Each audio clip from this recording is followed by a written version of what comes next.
Boleh saya tahu, Ade ini apa?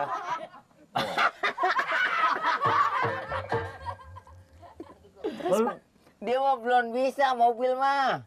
Wah, Dia motor, sepeda, becak tuh bisa. lu budeknya kejauhan lu.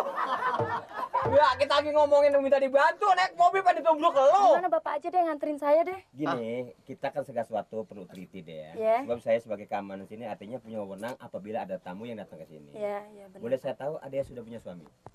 Wah, kebetulan Kenapa tuh? belum tuh Pak. Jadi Saya sedang nyari. sedang nyari. Iya. Begini deh, Maaf. Maaf, saya menanya. Ini ada udah punya suami? tinggalan. Kebetulan belum Kitanya. tuh Pak. Soalnya kalau orang punya laki jangan diganggu. Lu kayak film ulangan lu. Belum. Bapak ini cakep deh.